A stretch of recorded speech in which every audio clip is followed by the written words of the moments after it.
આપણે એકમ 1 એટલે કે યુનિટ 1 કમ્પ્લીટ કર્યું છે.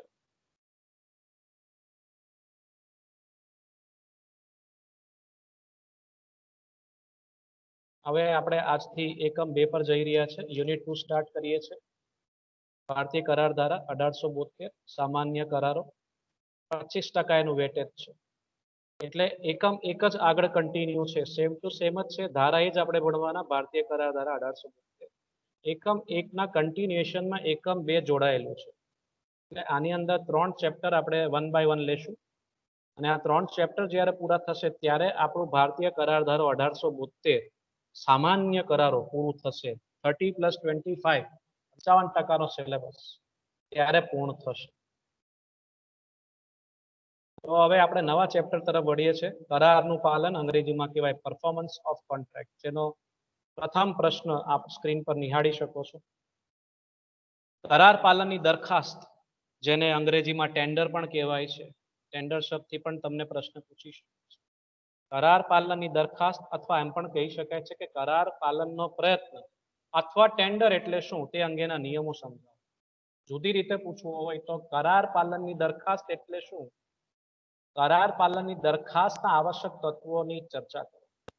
મિત્રો, અહીં શબ્દ વાપરેલો છે દરખાસ્ત, પણ આગળ એની એક શબ્દ વાપરેલો છે કરાર પાલન અથવા વચન પાલન. એનું માન રાખજો. દરખાસ્ત આપણે યુનિટ 1 માં ભણી ગયા છે, એ ફક્ત દરખાસ્ત હતું. આની આગળ એક શબ્દ છે કરાર પાલનની દરખાસ્ત અથવા વચન પાલનની દરખાસ્ત. આ ચર્ચા જુદી છે. આ એકમ 2 ની ચર્ચા છે, એ એકમ 1 ની અંદરની ચર્ચા હતી. એમાં ફક્ત દરખાસ્ત શબ્દ વાપરેલો, ઓનલી ઓફર. અહીંયા શું છે સાહેબ? Offer to perform. Offer to perform એટલો શબ્દ અથવા ટેન્ડર તરીકે પણ આને પૂછી શકાય છે તમને એક્ઝામ. તો જઈએ એની ડિટેલ ચર્ચા પર આવીએ. વાત આવે છે કરાર પાલનની. કરાર પાલન ત્યારે થશે જ્યારે આપણે કરાર કરશું. તો કરાર એટલે શું? થોડોક ઇતિહાસ આપણે એકમ 1 નો લઈએ. કરાર એટલે શું? તો સાહેબ, કરાર એટલે જે સમજૂતીને કાયદેસર રીતે અમલમાં લાવી શકાય અથવા જે સમજૂતીનો કાયદા દ્વારા અમલ કરાવી શકાય, સાહેબ, તેને આપણે કરાર કહી શકીએ છીએ. આપણે ભણી ગયા. હવે આની અંદર મુખ્ય આશય શું હોય છે, ઉદ્દેશ શું હોય છે, પક્ષકારોનો ઈરાદો શું હોય છે? સાહેબ, કાયદેસરની જવાબદારી ઊભી કરવાનો ઈરાદો હોય છે. બે પક્ષકારો કાયદેસરની જવાબદારી ઊભી કરવાના ઈરાદાની અંદર હોય છે શું સાહેબ? કશું જ નહીં. બે પક્ષકારોએ જે વચનની આપલે કરી હોય તે વચનોનું પાલન કરવાનું છે. એટલે કલમ 37 હવે એ ચર્ચાને આગળ વધારે છે, આ ચર્ચાને આગળ એડ કરે છે. ભારતીય કરાર ધારાની કલમ 37 ની જોગવાઈમાં સ્પષ્ટપણે જણાવ્યું છે કે કરારના પક્ષકારોએ પોતાના વચનનું પાલન કરવું જોઈએ. એટલે જે તે વચન આપ્યા છે બંને પક્ષકારોએ તે પૂરા કરવાના છે. જો વાદા કિયા હૈ વો નિભાના હૈ. જે વચનોની આપલે કરી છે પૂરા કરવાના છે. અથવા વચન પાલનની દરખાસ્ત કરવી જોઈએ. આ બેમાંથી કોઈ પણ એક સ્વરૂપે કરાર પાલન કરવાનું છે, વચન પાલન કરવાનું છે. ખરેખર વચન પાલન કરશો અથવા એનો પ્રયત્ન કરશો. વચન પાલન કરવાની કોશિશ કરશો, પ્રયત્ન કરશો અથવા દરખાસ્ત કરો છો, એ પણ વેલિડ ગણાય, એ પણ કાયદેસર ગણાય, માન્ય. હવે આપણે એના અર્થ પર જઈએ. કોના અર્થ પર જઈએ? કરાર પાલનની દરખાસ્ત અથવા વચન પાલનની દરખાસ્ત અથવા ટેન્ડરનો અર્થ સમજવાનો પ્રયત્ન કરીએ છીએ. હવે તો બીજા પેરેગ્રાફમાં એનો અર્થ આપ્યો છે એકદમ સરળ શબ્દોમાં. કરારનો એક પક્ષકાર પોતાના વચનનું યોગ્ય સમયે અને યોગ્ય સ્થળે, પ્રોપર ટાઈમ પ્રોપર પ્લેસ, યોગ્ય સમયે અને યોગ્ય સ્થળે પાલન કરવા તૈયાર હોય, પરંતુ સામો પક્ષકાર તે સ્વીકારતો ન હોય, પરંતુ સામો પક્ષકાર તે સ્વીકારતો ન હોય તો તે પહેલા પક્ષકારનો પ્રયત્ન, એટલે આપણે કહી શકીએ છીએ કે વચન પાલનની દરખાસ્ત કે વચન પાલનનો પ્રયત્ન, અંગ્રેજીમાં ટેન્ડર. એટલે બેમાંથી એક પક્ષકાર તૈયાર છે વચન પાલન કરવા. બેમાંથી એક પક્ષકાર, પ્રથમ પક્ષકાર એટલે કોણ? પ્રોમિસર, વચન આપનાર, એ તૈયાર છે. કરાર કરતી વખતે જે નિયમો રાખવામાં આવ્યા તે નિયમોના આધારે તે યોગ્ય સમયે યોગ્ય સ્થળે વચન પાલનની દરખાસ્ત કરવા તૈયાર છે, વચન પાલનનો પ્રયત્ન કરવા તૈયાર છે. પરંતુ સામો પક્ષકાર એટલે કે પ્રોમિસી તે સ્વીકારતો નથી. એ ઇનકાર કરી દે છે કે તારો વચન પાલન, તારો કરાર પાલનનો પ્રયત્ન મને જોઈતો, એટલે કે તારો માલ મને જોઈતો નથી પાછો, કરાર ભંગ કરે છે. પ્રોમિસર એ જે કરવાનું છે કરારની અંદર પ્રોમિસર કરવા તૈયાર, જે સમયે જે જગ્યાએ કરાર પાલન કરવાનું છે એ તૈયાર છે, એ તો માલ લઈને પણ પહોંચી ગયો. પણ સામો પક્ષકાર તેનું આ વચન પાલનની જે પ્રયત્ન કરે છે, જે દરખાસ્ત કરે છે, એ પ્રોમિસી એટલે કે સામો પક્ષકાર સ્વીકારતો નથી. તો સાહેબ પ્રથમ પક્ષકારના પ્રયત્નને આપણે શું ગણશું સાહેબ? કે એને દરખાસ્ત કરી છે. કયા પ્રકારની દરખાસ્ત કરી છે? વચન પાલનની દરખાસ્ત કરી છે, અથવા એને ટેન્ડર ટુ પરફોર્મ કર્યું છે, વચન પાલનનો પ્રયત્ન કર્યો છે, પણ સામા પક્ષકારે એને નિષ્ફળ બનાવવાનો પ્રયાસ કર્યો છે. એવી પરિસ્થિતિ નિર્માણ થાય છે. હવે જે આપણે ચર્ચા કરી એ સામાન્ય અર્થમાં હતી, સામાન્ય શબ્દોમાં હતી, સરળ શબ્દોમાં હતી. હવે વ્યાખ્યા પર આવીએ. કોની વ્યાખ્યા જોઈએ છે મિત્રો? વચન પાલનની દરખાસ્તની વ્યાખ્યા જોઈએ છે, ટેન્ડરની વ્યાખ્યા જોઈએ છે. કલમ 38માં એની વ્યાખ્યા આપવામાં આવી છે. કલમ 37માં બે રીતો દર્શાવી છે, ખરેખર કરાર પાલન અને કરાર પાલનની દરખાસ્ત. એવી રીતના બે રીતોની ચર્ચા છે કલમ 37. કલમ 38માં ફક્ત કરાર પાલનની દરખાસ્ત કોને કહેવાય એની વ્યાખ્યા આપવામાં આવી છે. એવા સંજોગોમાં પ્રથમ પક્ષકારના અધિકારો કયા છે એની પણ આ વ્યાખ્યામાં ચર્ચા છે. એટલે આમાં ડિટેલમાં વ્યાખ્યામાં આવી છે, સમજવાનો પ્રયત્ન.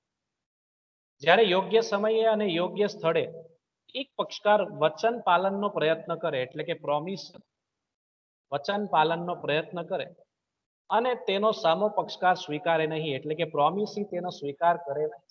પ્રોમિસર જે તે જગ્યાએ જે તે સમયે જે માલ કીધો હોય, જેટલી ક્વોન્ટિટીમાં કીધો હોય, જે ક્વોલિટીનો કીધો હોય તે માલ લઈને પહોંચી ગયો હોય, પ્રોમિસર વચન પાલનનો પ્રયત્ન કરવા, પણ સામો પક્ષકાર પ્રોમિસી તેનો માલનો સ્વીકાર ન કરે તો એવી પરિસ્થિતિમાં શું થશે સાહેબ? પ્રથમ પક્ષકારે તો પૂરેપૂરો પ્રયત્ન કર્યો કરાર પાલન કરવા, પણ સામા પક્ષકારે કરાર ભંગ કરી દીધો છે. એને માલનો સ્વીકાર નથી કર્યો, એને કરાર ભંગ કરી દીધો છે. એવી પરિસ્થિતિમાં આ કરારનો શું થશે? આ પ્રયત્નનો શું થશે? તો પ્રથમ પક્ષકાર વચનનું પાલન નહીં કરવા બદલ જવાબદાર નથી. આ મેઇન પોઈન્ટ છે. પ્રથમ પક્ષકાર એટલે કે પ્રોમિસર વચનનું પાલન નહીં કરવા બદલ જવાબદાર નથી. એ તો સાહેબ જે જગ્યાએ કીધું, જે સ્થળે કીધું, જે સમયે કીધું, જેટલી ક્વોન્ટિટીમાં કીધું, જે ક્વોલિટીની વસ્તુ કીધી, તે બધું જ બધા જ નિયમોનું એને પાલન કર્યો છે. તેમ છતાં સામા પક્ષકારે માલનો સ્વીકાર કરવા અથવા કરાર પાલનનો સ્વીકાર કરવા ઇનકાર કરી દે છે, સ્વીકારતો નથી. એમાં પ્રથમ પક્ષકારનો શું વાંક? પ્રોમિસરની તો આમાં કોઈ ગલતી નથી, એની તો કોઈ મિસ્ટેક નથી, એની તો કોઈ ભૂલ નથી. તો એ પરિસ્થિતિમાં એ પોતાની જવાબદારીમાંથી મુક્ત થાય છે. એટલે શું? એટલું જ નહીં, પરંતુ એણે તે વચનનો પ્રયત્ન કરીને પોતાની જવાબદારી અદા કરી દીધી છે. એટલે હવે પોતાની જવાબદારીમાંથી મુક્ત થઈ ગયો છે. હવે એને ભવિષ્યમાં એ કરારનું પાલન કરવાની જરૂરત નથી, અને સાથે સાથે પોતાનો હક પણ ગુમાવતો નથી. તમે કોઈક વસ્તુનો ઓર્ડર મળ્યો હોય ને એ વસ્તુ તમે લઈને પહોંચો અને સામો પક્ષકાર એ માલની સોંપણી, એ માલની ડિલિવરી લેવા તૈયાર ન હોય, અસ્વીકાર કરે એ માલ, તો આપણે નુકસાન થઈ શકે છે. આપણે હવે પાછળથી એ માલ પાછો ડિલિવરી આપવા બંધાયેલા નથી. એકવાર આપણે પ્રયત્ન કરી દીધો તો વારંવાર કઈ પ્રયત્ન કરવા નથી જવાના. આજે ના પડી ચાલ કાલે લઈ જાઉં, ના, એમ નહીં.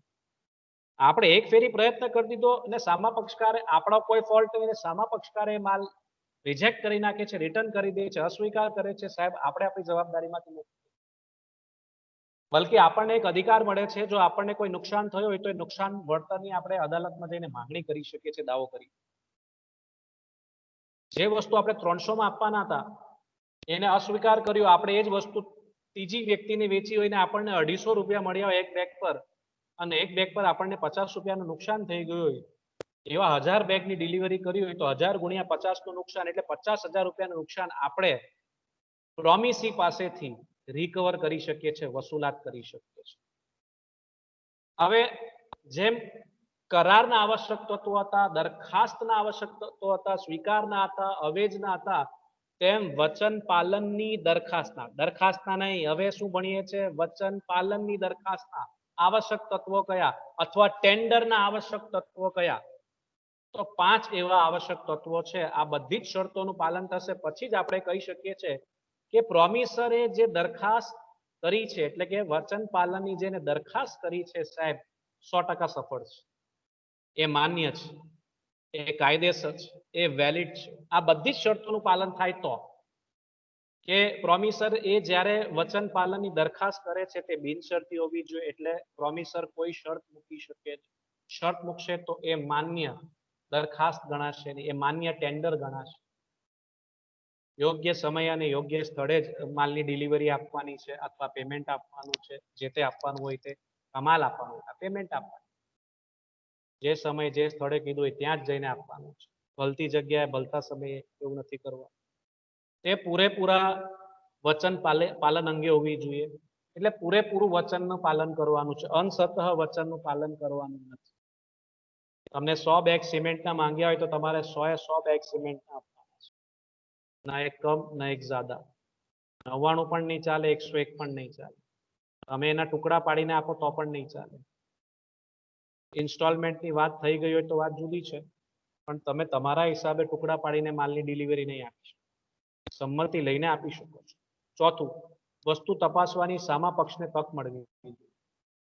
આપણે સામા પક્ષને ચાન્સ આપવાનો છે, તક આપવાની છે કે ભાઈ જે તું એ માલ લખાવેલો તે જ લાવ્યો છું, ચેક કરી લેજો, એવી તક આપવાની છે. અને છેલ્લે સંયુક્ત વચન લેનારાઓમાંથી કોઈ પણ એકને દરખાસ્ત થઈ શકે છે, એ માન્ય ગણાય.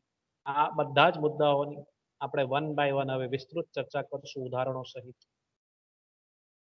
તો આપણે હવે કાયદેસર કરાર પાલનની દરખાસ્તના આવશ્યક તત્વોની ચર્ચા કરીએ છીએ. આ શરતોનું પાલન થશે તો જ આપણે કહી શકીએ છીએ કે પ્રોમિસરનો જે પ્રયત્ન છે, જે એફર્ટ છે કરાર પાલન અંગેની, સાહેબ તે સફળ રહી છે, એને માન્ય કરાર પાલનની દરખાસ્ત કરી છે, પ્રયત્ન કર્યો છે, ટેન્ડર ટુ પરફોર્મ કર્યું છે. તો આ પર આવીએ. પહેલી શરત શું કહે છે સાહેબ? તે બિનશરતી હોવી, એટલે કે વચનનો પ્રયત્ન કરારમાં દર્શાવેલ નિયમો પ્રમાણે જ થયો હોવો જોઈએ. વચનનું પાલન કરવા ઈચ્છતા પક્ષકારે કોઈ જાતની શરત વગર વચનનું પાલન કરવાનો પ્રયત્ન કરવો જોઈએ, એટલે કે તે બિનશરતી હોવી જોઈએ.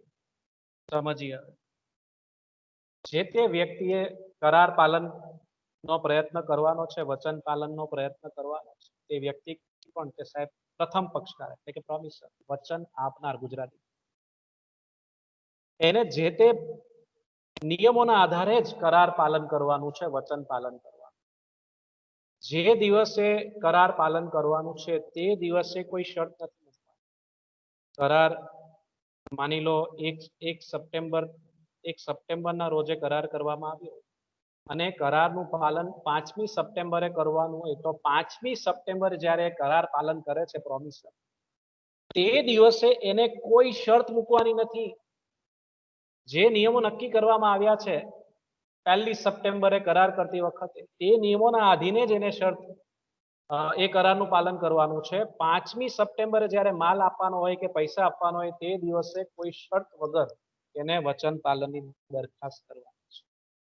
એટલે તે દિવસે કોઈ શરત મૂકી શકે નહીં. જે તે શરત કે નિયમો નક્કી કરતી કરાર કરતી વખતે જ નક્કી કરી લેવાનું છે. પાછળથી તમે કોઈ એક્સ્ટ્રા શરત એડ કરવાનું કહો કરાર પાલન કરતી વખતે સાહેબ, તો એ યોગ્ય ન કહેવાય. એ માન્ય ઉદાહરણ આપું તમને. દેવાદાર એ 50,000 રૂપિયા આપવાના થાય છે લેણદાર, એટલે દેવાદારે 50,000 નો માલ ઉધાર લીધો હોય લેણદાર પાસે, તો દેવાદારે 50,000 રૂપિયા એક લેણદારને આપવાના છે. એને 1 મહિનાની ક્રેડિટ આપેલી કે સાહેબ 1 મહિનામાં તમે પેમેન્ટ કરજો, અથવા મહિનો પૂરો થાય એટલે પેમેન્ટ કરી દે, એવી શરતે, એટલે કે જે કરાર કરતી વખતે જે નિયમો નક્કી કરેલા તેના આધારે.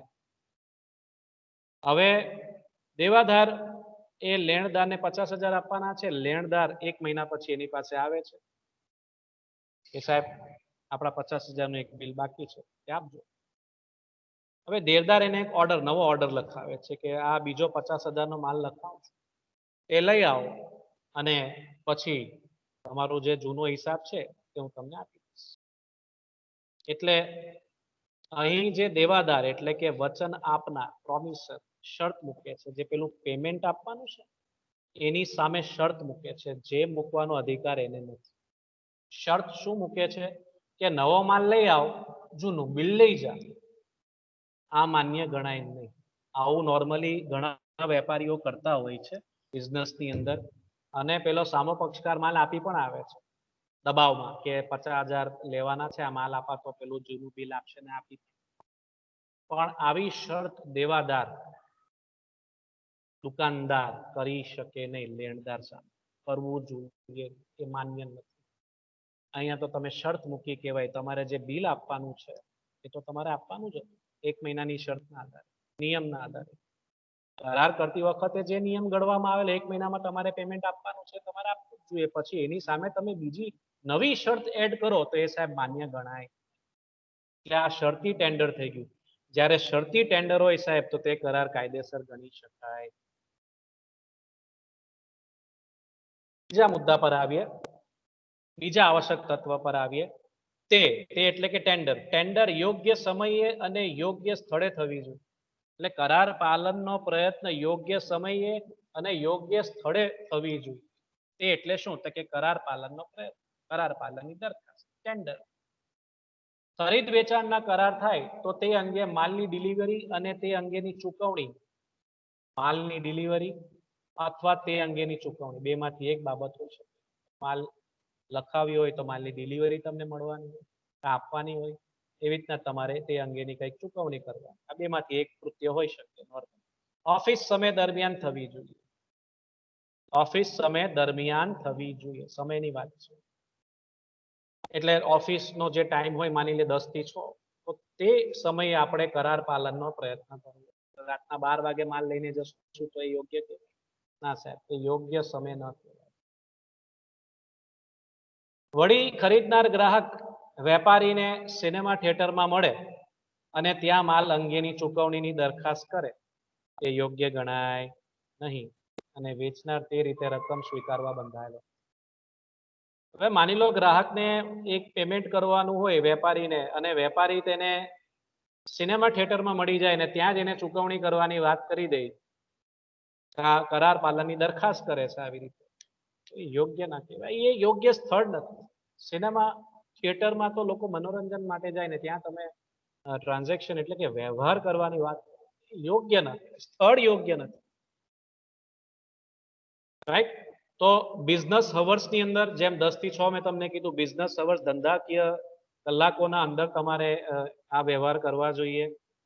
એવી રીતના જ યોગ્ય સ્થળે, જેમ કે જે ઓફિસ હોય તે ઓફિસે જઈને ત્યાં ચૂકવણી કરવી જોઈએ.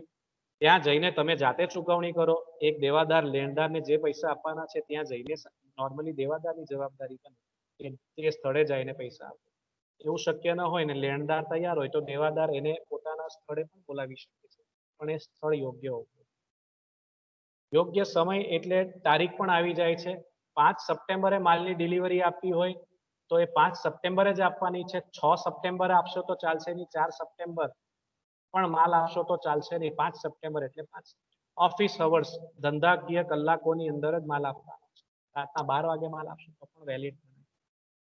તો ધંધાના એક કેસની ડિટેલની અંદર બે બાબતો ખાસ એ બાબતોનો ઉલ્લેખ કરવામાં આવ્યો છે આ મુદ્દાની અંદર. સ્ટાર્ટઅપ વર્સેસ મેકડોનાલ્ડના કેસ છે 1843 નો, કે ધંધાના કલાકો પછી, જેમ મેં તમને કીધું, માની લે 10 થી 6 નો ટાઈમ હોય, જે વ્યક્તિ સાથે આપણે વ્યવહાર કર્યો એમના ધંધાના કલાકો, અને આપણે ત્યાં પહેલા અથવા ત્યારબાદ જઈએ તો યોગ્ય કહેવાય. અથવા માલ તપાસવાનો અવસર જ આપણે એમને ન આપ્યો હોય તો એવા સમયે, એટલે કે આપણે એવા સમયે માલ લઈને જઈએ, મોડા લઈને જઈએ, 6 વાગ્યાનો ટાઈમ હોય ને આપણે 6:15 6:30 જઈએ, ઓફિસ બંધ કરવાનો ટાઈમ થઈ જાય તે સમયે લઈ જઈએ, અથવા મોડા લઈને જઈએ, એ સામા પક્ષકારને અવસર જ ન મળે માલ તપાસવાનો, તો એ પણ યોગ્ય કહેવાય. એ યોગ્ય દરખાસ્ત નથી કરી પ્રોમિસર, એમ માનવામાં. ત્રીજા મુદ્દા પર આવીએ, ત્રીજા આવશ્યક તત્વની ચર્ચા કરીએ કે તે પૂરેપૂરા વચન પાલન અંગે હોવી જોઈએ. મિત્રો, આ બહુ અગત્યનો મુદ્દો છે. એ પૂરેપૂરા વચન પાલન અંગે હોવી જોઈએ. મતલબ શું છે? કે જે તે ક્વોન્ટિટી લખાવી ને તે પૂરેપૂરી ક્વોન્ટિટીનો આપણે એ પૂરેપૂરી ક્વોન્ટિટીની માલની ડિલિવરી એટલે કે માલની સોંપણી કરવાની આપણી તાકાત હોવી જોઈએ. આપણે જ્યારે પણ કોઈક બિઝનેસમાં ખાસ યાદ રાખજો, બિઝનેસ લો જ ભણીએ છીએ આપણે, વ્યાપારી કાયદો, મર્કન્ટાઇલ લો. બિઝનેસમાં ખાસ યાદ રાખજો, જ્યારે પણ કોઈક વસ્તુનો ઓર્ડર લેવો છે એ વસ્તુ પહેલા તમારી પાસે હોવી જોઈએ. ઘણી ફેર એવું બને કે આપણે ઓર્ડર લઈ લઈએ પણ આપણી પાસે માલ જ ના આવ્યો, પણ આપણે એડવાન્સમાં ઓર્ડર લઈ લઈએ. ઉદાહરણ આપું તમને, એવું થવું જોઈએ ને. એવું કરશું તો આપણે મુશ્કેલીમાં મુકાઈ શકીએ છીએ, કારણ કે કરાર ભંગ થાય. ઉદાહરણ આપું તમને, માની લો મિસ્ટર એક્સ એ મિસ્ટર વાય ને 1000 બેગ અંબુજા સિમેન્ટની ઓર્ડર આપી હોય. એક્સ એ વાય ને ઓર્ડર આપ્યો હોય કે મને 1000 સિમેન્ટ બેગ જોઈએ અંબુજા કંપનીના. હવે વાય પાસે ગોડાઉન પર માની લે એ સિમેન્ટનો જ વેપારી હોય તો માની લે કે એની પાસે હાલ હાજરમાં 300 બેગ જ હોય છે. એના કબજામાં, એના ગોડાઉનમાં 300 બેગ અંબુજા સિમેન્ટના હોય છે ને તેમ છતાં જો એ આ ઓર્ડર લઈ લે તો શું એ સારું અથવા બરાબર કૃત્ય કરે છે? વચન આપી દે છે, વાંધો નહીં, તમને 1000 બેગ જોઈએ છે, મળશે. સામા પક્ષકારે કીધું, એક્સે કીધું કે મને 1000 બેગ અંબુજા સિમેન્ટના જોઈએ છે. માની લો કે 12મી સપ્ટેમ્બરે તમારે મને માલ આપવો જોઈએ. આજે માની લઈએ કે 7 સપ્ટેમ્બર છે તો તમારે 12મી સપ્ટેમ્બરે મને 1000 બેગ આપવા. આવી રીતના તારીખ નક્કી, સમય નક્કી, યોગ્ય સ્થળ પણ નક્કી કરી દેવામાં આવે કે તમારે માલ મારા ગોડાઉન પર લઈને આવવા. આ ધંધાકીય કલાકોમાં બધું જ નક્કી થઈ જાય નિયમોના આધારે. હવે ત્યારે તમે આ વચન સ્વીકારો છો, આ વચન પાલન કરવા માટે આપણે જ્યારે સ્વીકાર કરીએ છીએ તો આપણે બંધાઈ જઈએ છીએ. આપણે જ્યારે વચન પાલન કરનાર પોતાના વચનથી જે કરવા બંધાયેલો છે તે પૂરેપૂરું ત્યાંને ત્યારે જ કરવા ખુશી અને શક્તિમાન હોવો, સક્ષમ હોવો, તૈયાર હોવો જોઈએ, રેડી હોવો જોઈએ. 1000 બેગ માંગ્યા હોય તો ત્યારે ને ત્યારે જ તમારી પાસે હોય, અથવા 1-2 દિવસમાં આપણે એની સગવડ કરી લઈએ પછી સ્વીકાર કરીએ. એને એમ આપણે કહી શકીએ છીએ કે મિત્ર 1 દિવસનો સમય આપો તો હું તમને કાલે ફાઇનલ જવાબ આપું. ડન. પેલી વ્યક્તિ તમને 1 દિવસનો સમય આપી દે પછી આપણે ડન કરીએ તો શું વાંધો છે? આપણને પણ ચોક્કસ થઈ જાય ને કે આપણને માલ મળશે, આપણી પાસે માલ આવી જશે એટલા સમયમાં, તો આપણે ડન કરીએ. હવે આપણે 12 તારીખે માલ આપવાનો અને આપણી પાસે માલ 15 તારીખે આવશે તો કેમ ચાલશે? તો કરાર ભંગ થઈ જશે. આમ તમે સક્ષમ હોવા જોઈએ, તમારી પાસે માલનો સ્ટોક હોવો જોઈએ, પછી જ આપણે આ વચન પાલનનો પૂરેપૂરો વચન પાલન આપણે કરી શકશું. એ તો અંશતઃ થઈ જાય, 300 બેગ આપશું 12 તારીખે અને 700 પછી આપશું, ચાલશે નહીં. 1000 બેગ માંગ્યા છે, જે દિવસે જે સ્થળે માંગ્યા છે 1000 પૂરા આપવાના છે, ન એક કમ ન એક જ્યાદા. 999 પણ નહીં ચાલે, 1001 પણ નહીં ચાલે. આપણે એના ટુકડા પણ નહીં કરી શકીએ, પાર્ટ્સ પણ નહીં કરી શકીએ. કરારની અંદર જો એ પાર્ટ્સ પાડવાની નિયમો નક્કી કરવામાં આવ્યા હોય, ટર્મ્સ મૂકવામાં આવે તો બરાબર છે, પણ આપણે આપણા મનથી એના પાર્ટ્સ પાડી દેશું પ્રોમિસર તરીકે તો એ વેલિડ નહીં ગણાશે. It is not a valid tender. એ કાયદેસરનો ટેન્ડર ગણાય નહીં. આમ વચન પાલનનો પ્રયત્ન કરનારે ત્યાં ને ત્યારે જ પોતાના પૂરેપૂરા વચનનું પાલન કરવાની તૈયારી બતાવવી જોઈએ. દાખલા તરીકે વેચનારે અમુક જથ્થામાં ગ્રાહકને માલ પૂરો પાડવાનો હોય અને જો તે હપ્તેથી થોડો માલ પૂરે પાડે તો તે કાયદેસરની દરખાસ્ત, ગ્રાહક તે સ્વીકારવા બંધાયેલ. 1000 બેગ સિમેન્ટનો ઓર્ડર આપ્યો હોય અને આપણે 12મી તારીખે 300 બેગ આપીએ ને પછી એને કહીએ સાહેબ 15મીએ બીજા 300 આપીશ અને 21મીએ બાકીના 400 આપી દઈશ. આવી રીતના ટુકડા કરી નાખીએ, આપણા મન મુજબ આપણી મનમાની કરી લઈએ. આપણે આવી રીતના કરાર પાલનની દરખાસ્ત કરીએ છીએ, સાહેબ યોગ્ય ગણાશે. 12મીએ એને 1000 બેગ જોઈતા હોય તો 1000 બેગ આપે. પણ એગ્રીમેન્ટ કરતી વખતે જો આપણે આવી રીતના ઇન્સ્ટોલમેન્ટમાં આપવાની ચર્ચા કરી લીધી તો એ માન્ય છે, ત્યારે યોગ્ય છે, ત્યારે આપણે એવી રીતના માલના ટુકડા કરી શકીએ છીએ જેમ નક્કી કર્યું. ચાલો ચોથા મુદ્દા પર આવીએ. ચોથો આવશ્યક તત્વ જોઈએ. મુદ્દો છે કે વસ્તુ તપાસવાની સામા પક્ષને તક મળવી જોઈએ. વસ્તુ તપાસવાની સામા પક્ષને તક મળવી જોઈએ. વસ્તુ લખ્યો છે સાહેબ, વસ્તુ શબ્દ વાપર્યો છે.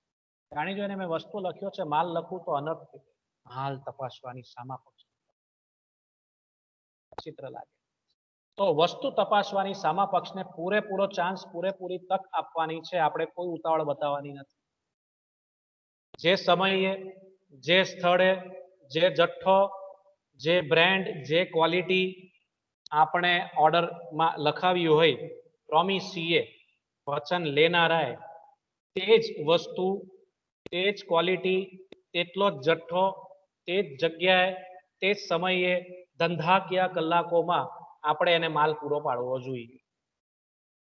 જ્યારે આપણે એને માલ પૂરો પાડીએ છીએ તો સામા પક્ષકાર એટલે કે પ્રોમિસરે પ્રોમિસીને વચન આપનારે વચન લેનારને પૂરેપૂરો ચાન્સ આપવાનો છે, સામા પક્ષકારને વ્યાજબી તક આપવાની છે કે સાહેબ તમે જે 50 બેગ બાસમતી રાઈસના લખાવેલા લાલ કિલ્લા બાસમતી રાઈસના લખાવેલા ચોખાના લખાવેલા 50 બેગ એ લાવ્યો છો, ચેક કરી લો.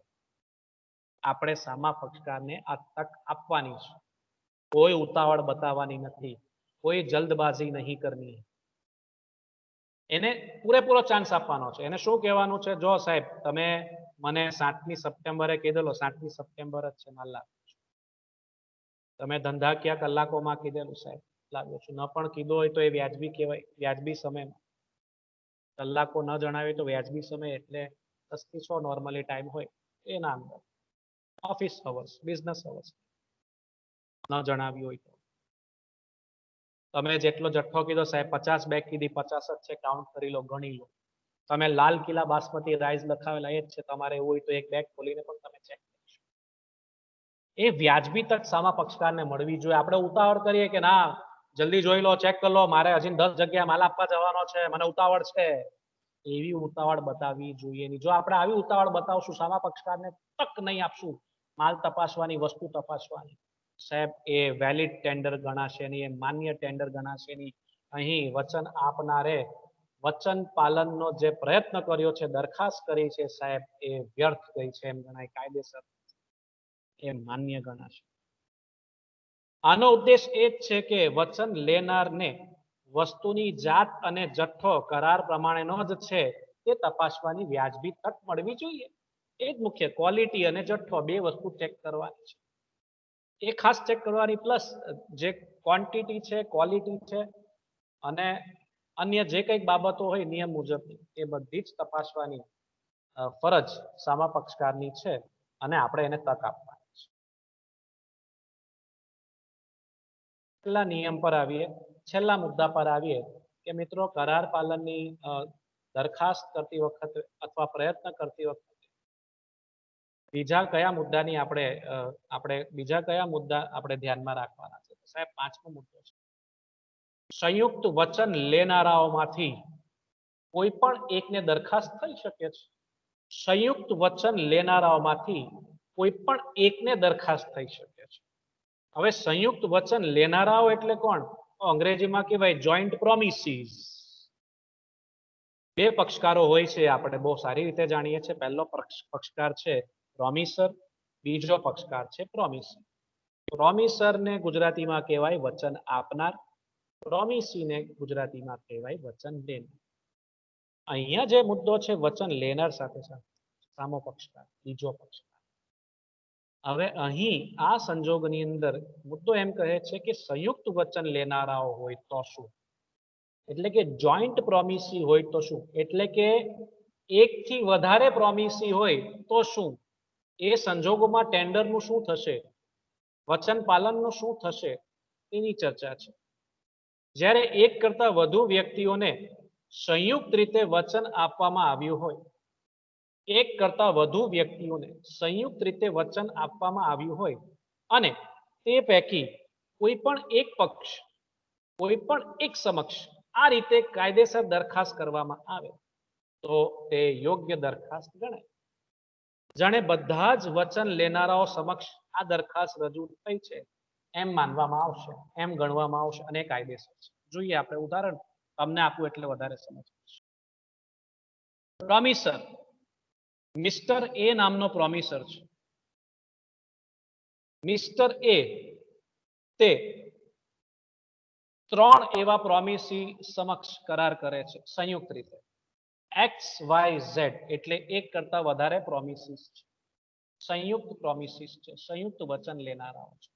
મિસ્ટર એ વચન આપે છે કે એક્સ વાય ઝેડ એવી રીતના જે સંયુક્ત વચન લેનારાઓ છે એમને 15મી સપ્ટેમ્બરે 50,000 નો માલ આપશે. 15મી સપ્ટેમ્બરે 50,000 નો માલ આપવા તૈયાર છે, કરાર કરે છે, સમજૂતી થાય છે બે પક્ષકારો વચ્ચે. તો મિસ્ટર એ પ્રોમિસર છે અને સામે 3 પ્રોમિસી છે, સંયુક્ત રીતે છે.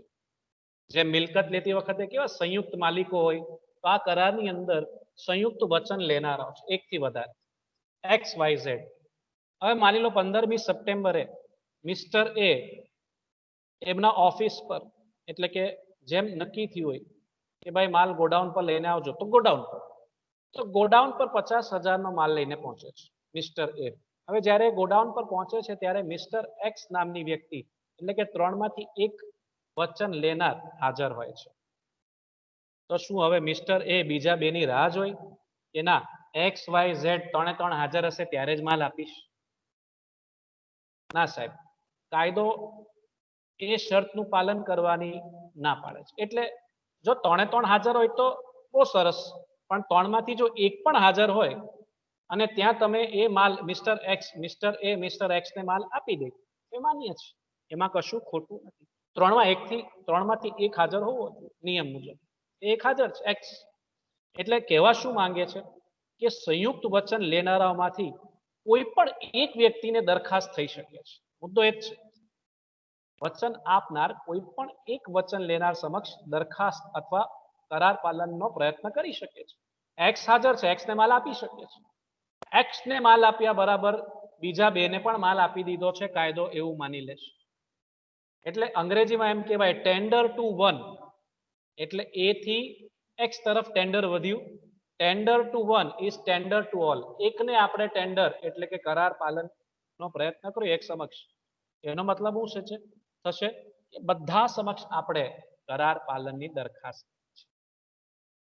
એટલે આપણે એની અંદર શરત મૂકવામાં આવી હોય, નિયમ જ્યારે કરાર કરવામાં આવ્યો હોય ત્યારે નિયમ ઘડવામાં આવ્યો હોય કે ના 3 હાજર હોય ત્યારે જ માલ આપવો, આ દિવસે આપવો, ધંધાકીય કલાકો, તો પછી આપણે એ મુજબ જ ચાલવાનું. પણ જો 3માંથી આવી શરત ન મૂકી હોય કે 3 હાજર ન હોય, ઉલટું હોય, તો મિત્ર એક્સ સમક્ષ પણ આપણે જો એનું દરખાસ્તની કરાર પાલનની દરખાસ્ત કરશું એક્સ સમક્ષ, તો એમ ગણાશે કે એ વાય અને ઝેડ ને પણ એ માલ મળી ગયો